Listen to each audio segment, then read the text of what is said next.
আসসালামু আলাইকুম প্রিয় দর্শক, গ্রামের জীবনযাপন ইউটিউব চ্যানেল ও ফেসবুক পেজে আপনাদের সবাইকে স্বাগত জানাই। আজকের পর্বে আমরা কথা বলবো এমন একটি চাষ নিয়ে যা শুনে আপনারা অনেকেই অবাক হতে পারেন। এই চাষটি যেমন পরিবেশ বান্ধব, তেমনি অন্যদিকে প্রচুর লাভবান হওয়া যায়। হ্যাঁ, ঠিকই ধরেছেন, কথা বলছি বাঁশ চাষ নিয়ে। আজ জানাবো কিভাবে আপনি বাঁশ চাষ করে বাজিমাত করতে পারেন। থাকুন ভিডিও শেষ পর্যন্ত। বাঁশকে বলা হয় গরিবের কাঠ। এক সময় বাঁশ দিয়ে বাড়ির অধিকাংশ কাজ করা হতো। বাড়িঘর নির্মাণে বাঁশ ছিল প্রধান হাতিয়ার। দিন দিন বাঁশের চাহিদা বেড়েই চলছে। তাই শুধু গরিবরা নয়, এখন বিশ্বজুড়েই বাঁশের ব্যবহার দেখা যায়। আসবাবপত্র, কাগজ, টিস্যু, এমনকি খাবার হিসেবেও বাঁশের ব্যবহার হচ্ছে। বাংলাদেশে বাঁশের চাহিদা রয়েছে প্রচুর, ফলে বাঁশ চাষে যে কেউ লাভবান হতে পারে। এটি একটি বিশাল সুযোগ। চলুন দেখি বাঁশ চাষে কী কী সুবিধা। খুব কম জমিতেই এই বাঁশ চাষ করা যায়। বাড়ির আশেপাশে পড়ে থাকা অবহেলিত জায়গায়, ফাঁকা জায়গায় বাঁশ চাষ করা যায়। বাঁশ চাষের জন্য যে খুব যে উর্বর জমির প্রয়োজন তেমনটি নয়, আর সামান্য বিনিয়োগ, সার, কীটনাশক প্রয়োজন হয় বাঁশ চাষে। একবার চারা রোপণ করলে 30 থেকে 40 বছর এর ফলন পাওয়া যায়। প্রতি বছর বিক্রি করা যায় এবং বার্ষিক আয় সুনিশ্চিত। পরিবেশ রক্ষা ও মাটির ক্ষয়রোধে বাঁশ গুরুত্বপূর্ণ ভূমিকা রাখে। আসুন দেখি বাঁশ চাষ কীভাবে শুরু করা যায় তা নিয়ে কথা বলি। কী ধরনের জমিতে আপনি বাঁশ চাষ করতে পারেন? উঁচু পানি নিষ্কাশনের সুবিধাজনক জায়গায় বাঁশ চাষ করা খুবই উত্তম। তবে একটু নিচু জায়গায়, যেখানে পানি সাধারণত জমে না, সেসব জায়গায়ও একটু নিম্নমানের জমি হলেও বাঁশ চাষে কোনো সমস্যা নেই। কী ধরনের বাঁশ চাষ করবেন? স্থানীয় জাতের মধ্যে যেরকম বেতুয়া, মুলি, বুড়িয়া, মাকলা, ওড়া, এগুলো সহজেই চাষযোগ্য। রোপণের সময় সাধারণত সারা বছরই বাঁশ রোপণ করা যেতে পারে, তবে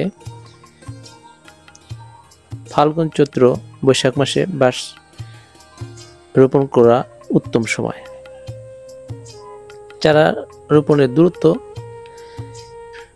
সাধারণত যেখান থেকে চারা রোপণ করবেন তার 5 থেকে 6 ফুট দূরে আরেকটি রোপণ করা উত্তম। আর বাঁশ চাষের আরেকটি গুরুত্বপূর্ণ সুবিধা হচ্ছে বছরে নিয়মিতভাবে আপনাকে পুঁজি বিনিয়োগ করতে হবে না।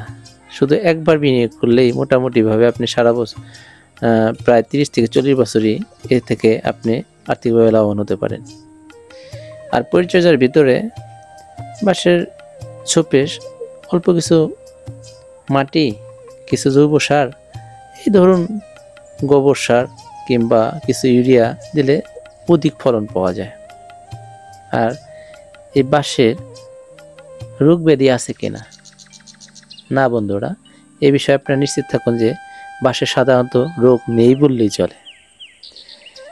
আর নিতান্তই যদি কোনো রোগ হয় তাহলে এক্ষেত্রে বাঁশটা কেটে ফেলে দেওয়া কিংবা কিছু কীটনাশক ব্যবহার করলেই যথাযথভাবেই এই রোগ দমন করা যায়।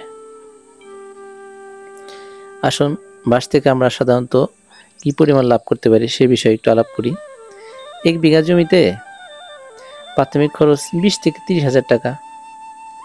বাঁশের কন্দ বা চারা, গর্ত খনন, সার আর শ্রমিকের মজুরি সব মিলে 25 থেকে 30 হাজার টাকার বেশি খরচ হবে না। প্রথম 2 বছর আয় হবে না ঠিকই, কিন্তু পরবর্তীতে সময় 3য় বছরেই এই বাঁশ থেকে বেশ ভালো উৎপাদন আশা করা যায়। প্রতিটি ছোপ থেকে প্রায় 5 থেকে 7টি বাঁশ পাওয়া যাবে। ধরুন 1 বিঘায় যদি 200 বাঁশ লাগানো যায় আর প্রতিটি থেকে 5 থেকে 7টি বাঁশ আসে, তাহলে প্রায় 1000-এর অধিক বাঁশ পাওয়া যাবে 1 বিঘা জমি থেকে। এক্ষেত্রে দেখা যায় যে একটি বাঁশ যদি আপনি 50 থেকে 100 টাকায় বিক্রি করেন, গড়পড়তায় প্রায় 1 লাখ কিংবা এর অধিক আয় করা সম্ভব। এই আয় প্রতি বছর চলবে প্রায় 20 থেকে 30 বছর। মাত্র একবার বিনিয়োগ আর আজীবনের জন্য ফসল। বন্ধুরা, আজ আমরা দেখলাম পাট চাষের বিশাল সম্ভাবনার কথা।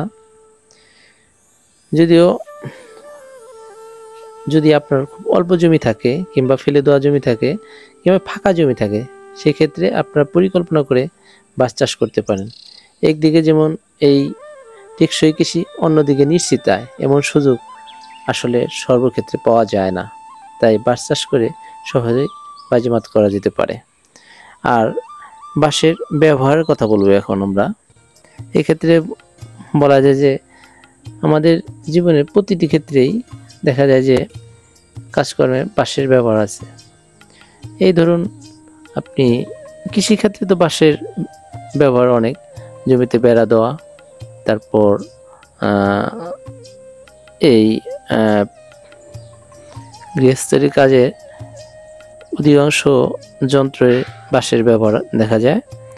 এই ধরুন টাপা, পলো, সাজি, ধামা, কাঠা, শের,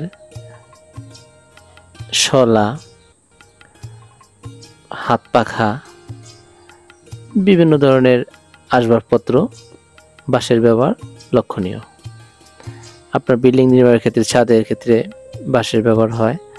আর অনেক শৌখিন মানুষ বাঁশ দিয়ে তাদের বাংলো বাড়ি কিংবা হোটেল, মোটেল এবং অন্যান্য কিছু ক্ষেত্রে বিচিত্র ব্যবহার লক্ষ্য করা যায়। এই বাঁশ যেমন টেকসই, তেমনিভাবে অর্থনৈতিকভাবে সাশ্রয়ী, যার ফলে বাঁশের ব্যবহার খুব সুন্দরভাবেই পরিলক্ষিত হয়। এতক্ষণ যারা আমাদের এই ভিডিওটি দেখছেন, সবাইকে আমাদের পক্ষ থেকে আপনাদেরকে আন্তরিকভাবে ধন্যবাদ জানাই। আর আমাদের ভিডিওটি যদি আপনাদের ভালো লাগে তাহলে একটি লাইক দিবেন, আর অবশ্যই আমাদের চ্যানেলকে সাবস্ক্রাইব করবেন, যেন এই ধরনের গ্রামের জীবনযাপনের বিভিন্ন বিষয়ের উপর আমরা আপনাদের যে ভিডিও সরবরাহ করব তা যেন আপনারা দেখে উপকৃত হতে পারেন এবং আনন্দিত হতে পারেন। সবাইকে আবারও আন্তরিকভাবে ধন্যবাদ জানিয়ে আমি আমার ভিডিও এখানে শেষ করছি। আসসালামু আলাইকুম।